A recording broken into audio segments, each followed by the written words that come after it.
Hi, welcome to Kirchhoffs junction and loop rules. What are we learning? What are Kirchhoffs rules and how to use Kirchhoffs rules to create equations to solve for variables? First, let's look at Kirchhoffs junction rule. Kirchhoffs junction rule says that the sum of the currents entering any junction must equal the sum of the currents leaving that junction. Now, we've seen this before. Let's say we have I1, current I1, entering this junction, and it splits off into two currents, I2 and I3. What this is saying is that if we take I2 and I3 and add them up, we should get the original I1. And we can see that in this diagram here. Now, if we think of this as a flow of water in a pipe that comes to a junction and splits off into two different pipes to where the flow can go into two different directions. The total flow up top here and the total flow on the bottom, add those together and we get the original current going in. Now, Kirchhoffs loop rule is a little bit more complicated.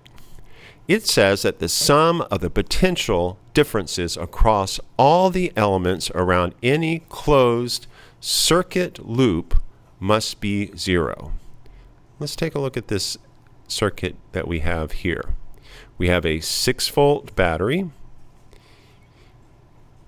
It is wired to a 4-ohm resistor that is in series with two other resistors that are in parallel, a 5-ohm and a 9-ohm. And then the circuit makes its way back to the battery. Now, what this rule says is that if we follow a path around any loop here and we calculate all the potential drops or all the potential increases, if we add all those up, we should get zero, no matter what loop we take. Let's look at a strategy for using Kirchhoffs loop rule. First, we're going to assign symbols and directions to the currents in all the branches. Here we have I1 going through the 4-ohm, I2 going through the 5-ohm, I3 going through our 9-ohm resistors. Then we're going to choose a direction for transversing the loop, and we're going to be consistent in going either clockwise or counterclockwise.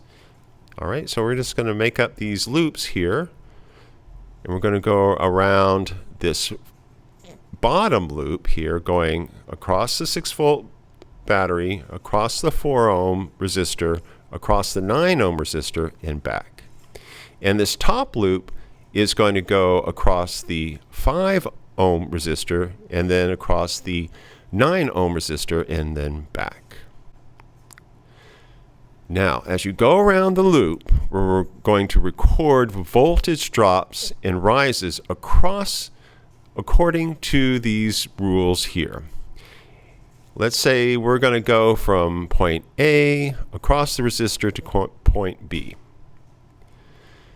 If we're going in the same direction as the current, we have a voltage drop, or an IR drop, it's sometimes called. If we go opposite the direction of the current, that is an IR increase, or a voltage increase.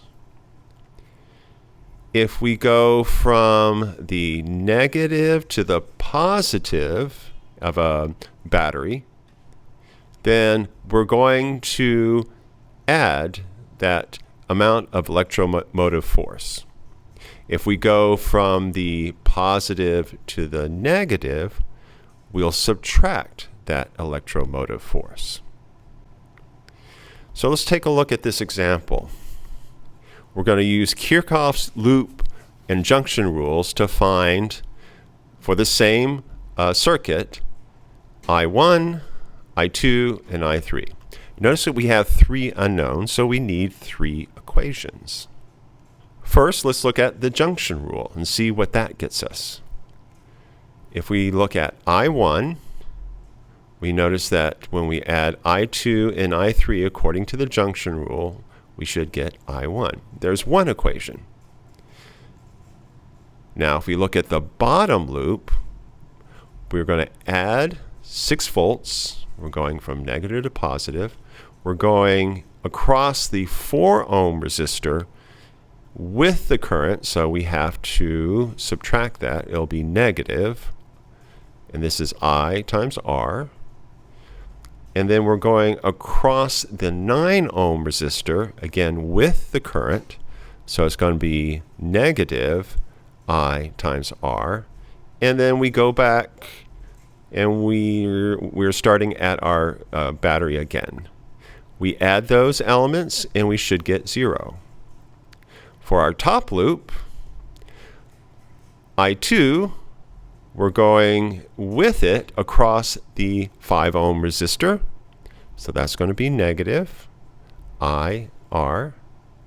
And then we're going against the current, I3, across the 9 ohm resistor.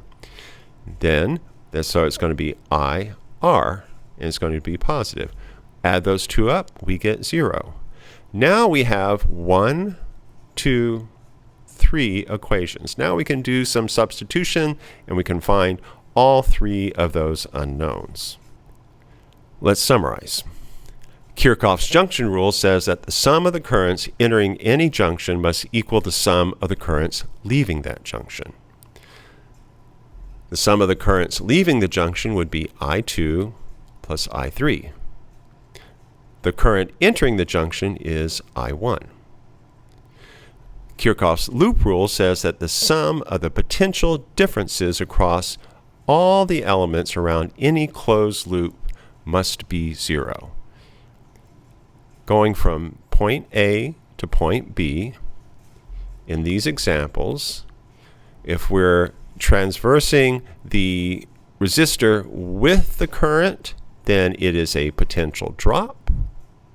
If we are transversing the resistor against the current, then we're gaining potential. If we're going from negative to positive across any electromotive force, then that is a gain of that electromotive force. All right. Don't forget to complete your Cornell notes, rewind, and review as necessary.